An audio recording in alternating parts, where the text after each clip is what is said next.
Hello and welcome to Volusia Magazine. I'm Amber Osman. We have a lot of stories coming up for today's episode. After a relatively quiet fall, another laser strike was reported at the Daytona Beach International Airport. The original snowbirds have returned to their winter beach in Daytona Beach shores, and we're less than 30 days away from the Daytona Beach Half Marathon. In Volusia Here and Now, Kendra Lee gives us tips on how to prepare for severe storm safety. And in Solutions for Your Life, we prepare a first-class meal using all local produce. And finally, joining Community Information Director Dave Byron in the studio is Terry Sanders with Volusia County Public Protection. Those segments, news, and more coming right up on Volusia Magazine. I hope you stay tuned.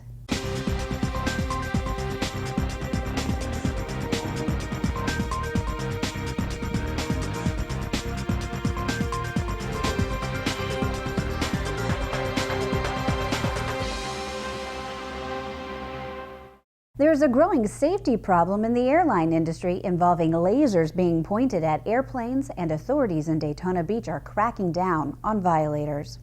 Daytona Beach police on January 3rd arrested a man accused of pointing a green laser at an air carrier aircraft 500 feet or just seconds before landing and at a control tower at Daytona Beach International Airport.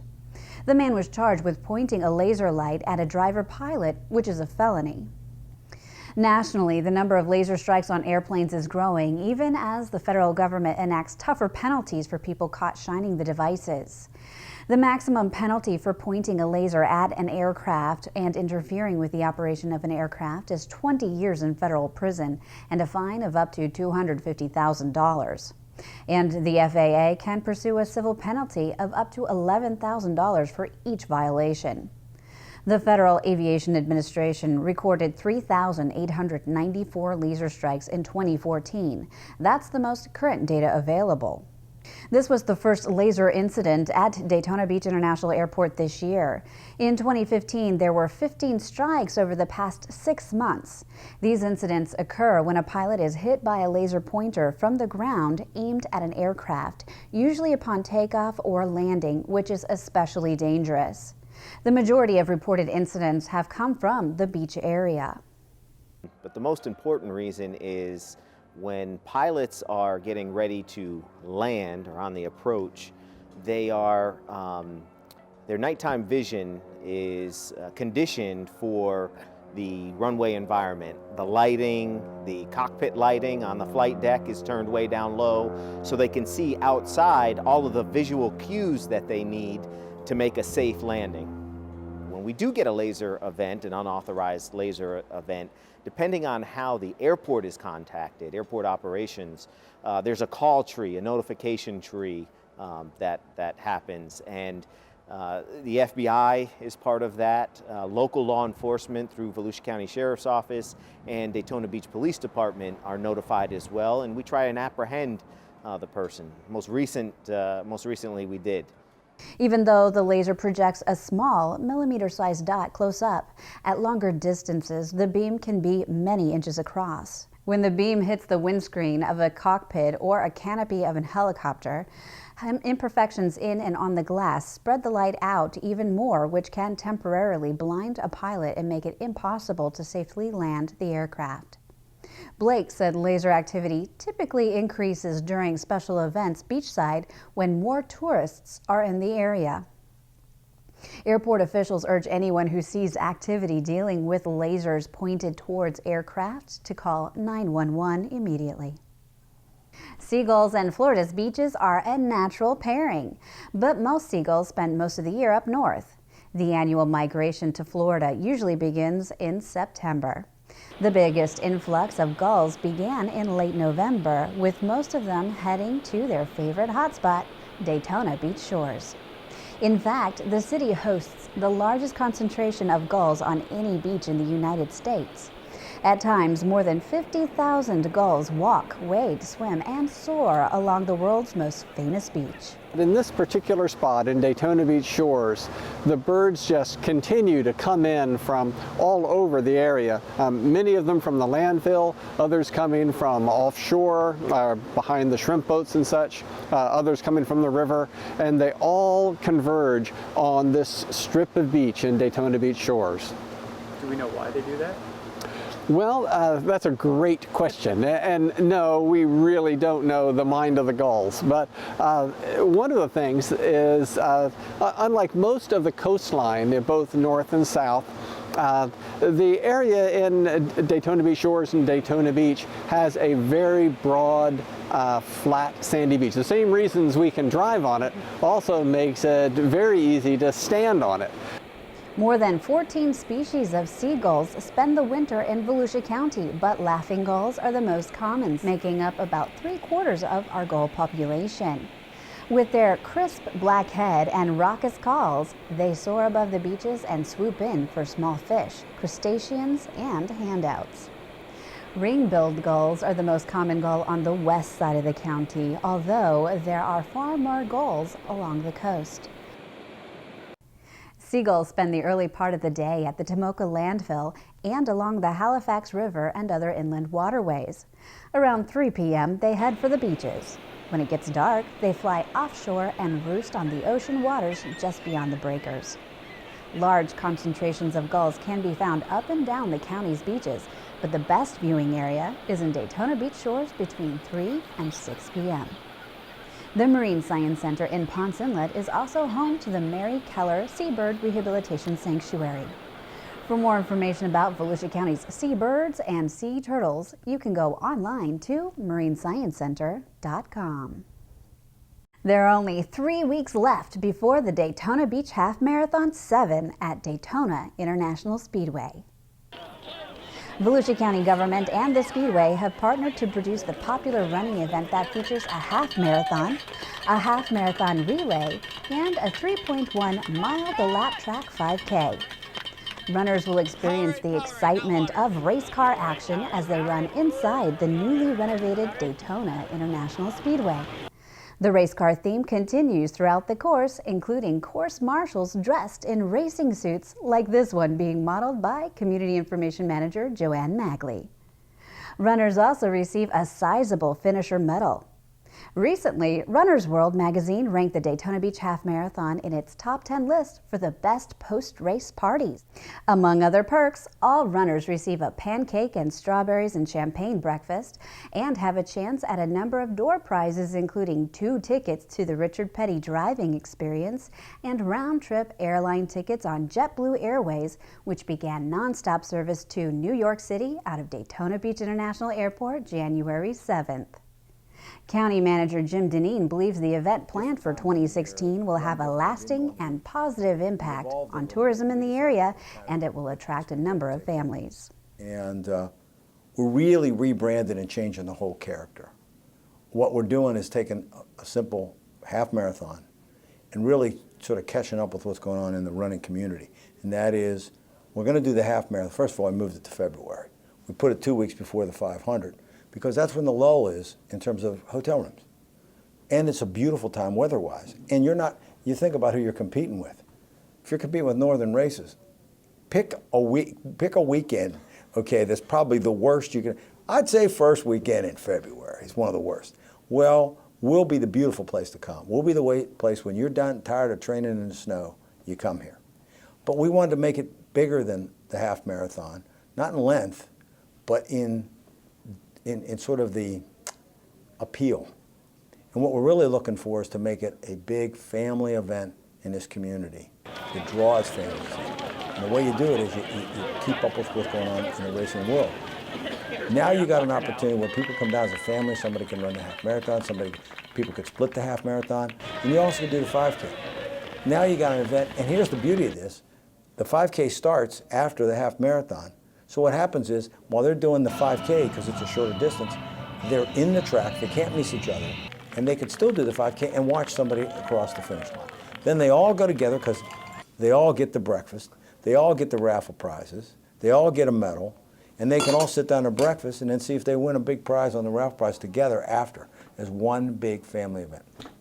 Sponsored by Florida Hospital and Brown & Brown Insurance, the Daytona Beach Half Marathon features a course that takes runners from the historic asphalt of Daytona International Speedway to International Speedway Boulevard, leading to a panoramic view of the Atlantic Ocean atop the International Speedway Boulevard high-rise bridge to the sparkling white, hard-packed sands of Daytona Beach, and then back to the famous checkered flag of the World Center of Racing. Runners will be among the first to see the newly renovated Motorsports Stadium. For more information on the Daytona Beach Half Marathon or to register, you can visit DaytonaBeachHalf.com. Hurricanes, thunderstorms, and flooding in Florida is something everyone should be prepared for. But what about tornadoes? Here and Now reporter Kendra Lee takes us to the Emergency Operations Center for a lesson in tornado safety.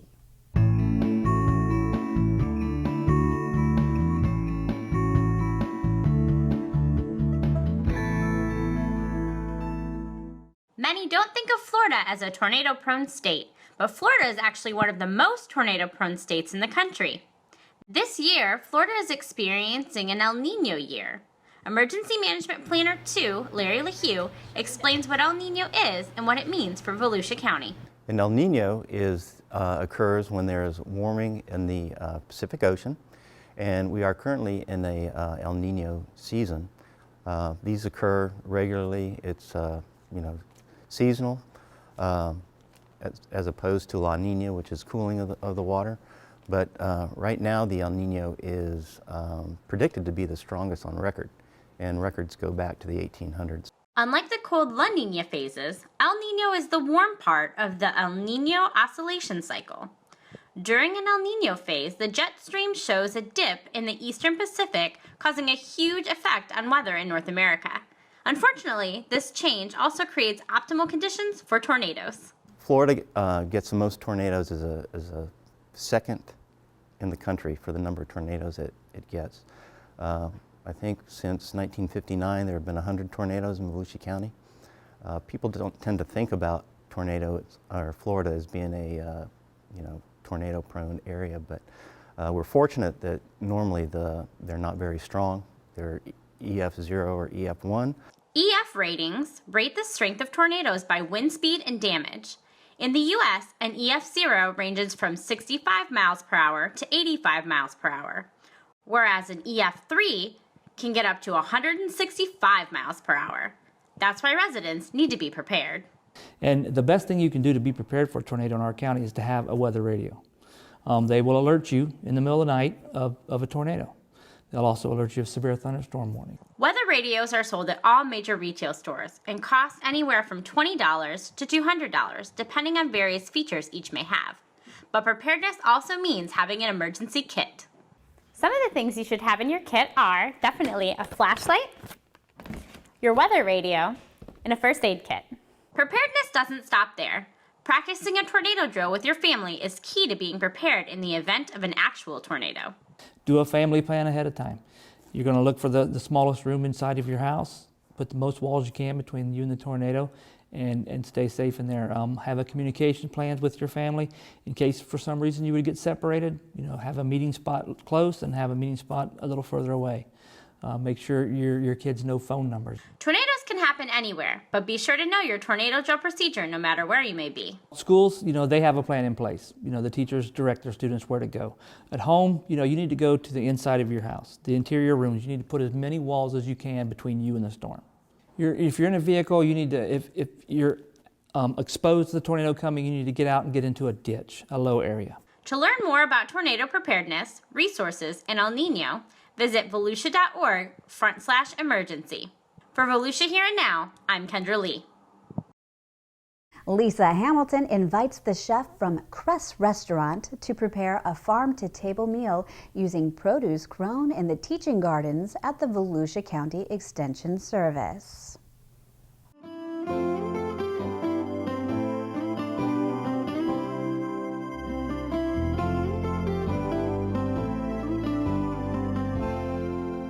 Hi, I'm Lisa Hamilton. University of Florida IFAS Extension Agent in Volusia County. And I'm here in our garden at the Agricultural Center in DeLand with Chef Hari Pulapaka and Dr. Jennifer Pulapaka, co-owners of Crest Restaurant in DeLand. We're here today to prepare a farm-to-table meal. Chef Hari, what are you going to prepare for us and what have you picked? Good morning, Lisa. Thanks for having me. So what I'm going to do today is use the bounty of this beautiful IFAS teaching garden to prepare a bright, seasonal, fresh salad to accompany a delicious quiche that Lisa has made this morning for us. And some of the ingredients that we've chosen are some tomatoes, grape tomatoes, dinosaur kale, some various types of lettuce, some broccoli, purple cauliflower, and the list goes on. I actually also have the full leaves of a Brussels sprouts plant, and I'm not sure if you know how to do something delicious with that, but we're going to try that, and I think it's going to turn out just great. Okay, that sounds wonderful. Let's go into the kitchen and see what we can come up with. Absolutely. So now we're back in the kitchen with quite the plethora of beautiful ingredients from the garden, some of the tomatoes, broccoli, etc. We're going to make a bright salad. The vinaigrette that I'm making for the salad is a very simple, straightforward vinaigrette. Anybody can make this at home. You have a little Dijon mustard, a little extra virgin olive oil, some wildflower honey if you can get it. The recipe is, of course, available. We'll post that shortly. Some red wine vinegar, just for some acidity. You could use fresh orange juice, and then we're a citrus region, so you can use fresh citrus for sure instead of red wine vinegar. Some freshly cracked black pepper, and last but not least, just a touch of salt. I'm using an iodized salt here. I would also recommend a sea salt or a kosher salt. The mustard is here to emulsify that which doesn't mix naturally. In this case, it's the oil and the vinegar. And so here we have very quickly a very simple, bright Dijon vinaigrette. It's that simple. So what I have here is I have farm-to-table, kale, red lettuce. I also have the tops from the radishes that we're going to be using in this salad. I've got some beautiful tomatoes here that were grown in the garden. So I've got those already cut up. And I also have some broccoli that they have out there in the garden. Those are great. So we're going to combine all those, put those in the quick salad. I just did a quick split on the leaf of the lettuce, so that was already done. And last, I'm going to chop up, they have chives. So, you know, what's really neat is to be able to go out into the garden, come back into the kitchen, and then taste exactly what you have growing for the season. And right now for us in winter, it's these leafy green vegetables. Chef, what are you going to do with this? This is a Brussels sprout leaf.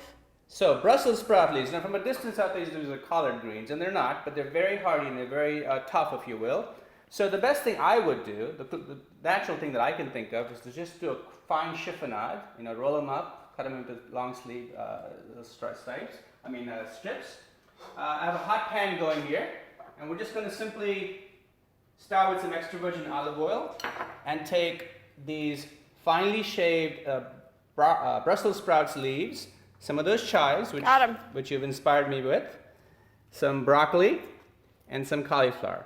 And we're just going to simply saute this in some olive oil, salt, and pepper. The leaves take a little while to cook, so if you have some stock, vegetable stock, chicken stock, just braise them down slowly for a few, I would say about 20 minutes. And what you have then is really a duel of salads. You have a warm salad and a cold salad. So farm to table, you know, we have to celebrate our region. This is our region. It's important to be invested in where we are. The value of farm to table is far beyond the cost of the ingredient. It's knowing where your food comes from. It's eating food that tastes of your land. So through the magic of IFAS and Volusia County television, we have this composed dish, the bright salad that we just made with a simple red wine vinaigrette. I mean, that's a wonderful, hearty, beautiful lunch. It's accompanied with this delicious quiche that Lisa made for us, also using seasonal ingredients. So between the two, you've got brunch, you've got breakfast, you've got lunch, you've got dinner. Name your meal, and there you have it, farm to table, delicious, seasonal, local, nutritious, all of the above. Wow, this looks fantastic. I want to thank Jennifer and Chef Hari from Crest Restaurant in DeLand, Farm to Table since its inception in 2008, for coming to our garden today and making a wonderful farm to table meal. Thank you, Lisa. Thank you for having us. I hope everyone gets excited about farm to table now. With Solutions for Your Life, I'm Lisa Hamilton. Once there was a boy who did the same thing again and again. One day, he was told he had autism. He got help and slowly learned how to live with it better. Early intervention can make a lifetime of difference. Learn the signs at autismspeaks.org. It's time to go into the studio and join the Director of Community Information, Dave Byron, and his guest, Terry Sanders with Volusia County Public Protection. Well, thank you, Amber, and hi, everyone. You know, the county's Department of Public Protection has good job opportunities available for a wide range of positions, ranging from beach safety to EMTs to corrections officers. The department is stepping up its recruiting efforts with a series of upcoming job fairs. With us in the studio today for more on this topic is Terry Sanders. He's the Deputy Director of the county's Department of Public Protection. Terry, how you doing? Happy New Year. Happy New Year. Hey, thanks for being with us. You have, I think it's fair to say, one of the biggest departments in county government. It is. For those folks that are not familiar with the Department of Public Protection, give us kind of a general overview of the services within your department. Okay. There's 8 divisions within public protection, corrections being one, fire services, beach safety, emergency medical services, the EMS, EVAC, animal control, emergency management, and the medical examiner's office. So it's pretty diverse. As I listen to you talk about the divisions in the department, it seems like there's one common thread between all of those positions, and that is they're all public safety related. They're all public safety related. And yes. that's I guess that's the mission of if you put it all together, your people are out there in the front lines, Sure. trying to keep the public safe. Right. The other side is the sheriff's office. You know, what sort of general person are you looking for? Do they have any common characteristics in the people you're trying to hire? Really, we're looking for people who are dependable and dedicated to the safety of others. That's right. That's the essence of it. And I'm presuming that you got to be a people person. I'm presuming. You do. We're looking for people that are well qualified and well suited men and women to go forward. So that's the whole thing for us. You know, generally, I think when people think of public safety, Terry, they think of whether it be a sheriff's deputy or a corrections officer or beach patrol or whatever it might be. I would think a lot of people probably assume that the majority of these positions are filled by men. Probably true, but it's probably worth pointing out that there's some great opportunities for females as well. You got a lot of females in. Sure. Corrections, evac, yes. Yeah, there's a lot of room for men and women in public protection. Give us kind of a general overview of the positions that you're trying to recruit. Well, we have lifeguards. We have full-time lifeguards and part-time lifeguards. I say part-time, but they're seasonal. Mm-hmm. And then we have people in our corrections division. That's difficult to fill. That's right. That's a kind of a niche, and we work hard at getting corrections to really go out and to find people that'll come into corrections. It's not an environment for everyone, we understand that, but it's badly needed. Right. So I'm assuming that one of the reasons why your department is stepping up its recruiting efforts is because you have some job vacancies available and you're trying to make sure that you have a good pool of candidates. Are you having trouble hiring people, Terry, or is it just that you're trying to just step up and get more qualified people? We have positions that are open. Right. There's always, in every business, there's a turn. Sure. Where people come in and they stay, they go to their 20 years or 30 years and right. leave. And that's what we're trying to do now is keep that flowing so that right. we have that staff all the time. Yeah, it's interesting. The county in general seems to be going through a transitional phase in that a lot of people that have been with the county for a long time are retiring. They're exercising their privilege to retire, and I think throughout the county there are vacancies, and I guess that's what you're saying in your department. Right. Yeah, the corrections department, we actually have paid where they can come in if right. they meet the qualifications, and we'll pay for them to go through school for right. corrections. So, yeah. Let's talk about that for a second, because these positions range in pay, and when you stop to look at you put the insurance together that the county provides, the health insurance, the retirement options, the training and so forth. In general, what are you talking about in terms of pay scales for the types of positions that you're looking for? When you're looking at corrections, our trainees coming through the door are $14.40 and they top out at $23.18 per hour. Per hour. Right. And an officer who's already certified coming in, it starts at $15.94 and goes to $25.29. Right. EMS is $12.44 to $20. Paramedics are at $17 up to $28 an hour. Seasonal lifeguards are almost $10 an hour, going up to almost $11.50 an hour. Same with the medical examiner. We have medical examiner assistants and forensic assistants, and that's $17 an hour up to $28. So it's a pretty good scale. Yeah, and you know what's interesting, you take a person like yourself who's been with the county a good number of years. You've risen all the way up to the top of the department. So there is some good career movement opportunities within the county, and particularly in the areas that you oversee, because many of those positions are ranked, and so that you get a higher rank, you get a little bit more money. Building. The other thing that I think we push all the time when we're talking to people is the incentives, the benefits package that the county has. Right. It's incredible. It really is. When you go out into mainstream, you can't touch what we've got. Right. Okay, so I'm interested, let's say, in going to one of these job fairs, Terry.